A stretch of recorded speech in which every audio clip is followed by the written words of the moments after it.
Barnoota bu'uura boruu irratti hojiin hojjechaa jirru qulqullina barnootaa mirkaneessuu keessatti gaheen inni taphachaa jiru guddaadha.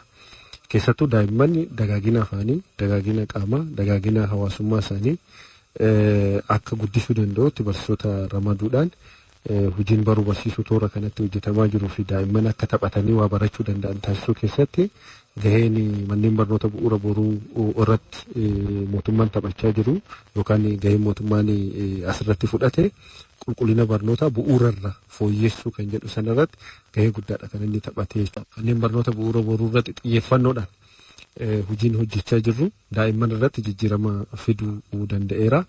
Kanaanis immoo daa'imman 150 ol ta'aniif carraan barnootaa magaalaa Shaggar keessatti uumameera jechuudha. Barataa 424 fi 36 qabnu keessa barataan 150 daa'imman bu'uura boruuti. Kuni maal agarsiisa? Barataan baay'een gara mana barumsaatti akka dhufuu danda'u taasisee jira. Kan dhufe sun immoo barnoota gahaa akka argachuu danda'uu fi gahumsa barbaadamu sana akka horachuu danda'an daa'imummaarraa akka qabachuu danda'an taasisuu keessatti gahee guddaa taphateera. Hirmaannaan uummataa biiliyoona 2 olitti tilmaamamu humnaan, meeshaan, mallaqaan ijaarsa manneen barnoota bu'uura boruu qofa irratti tun ta'e faasilitii manneen barnootaa guutuu irrattis gahee isaanii taphachaa jiru.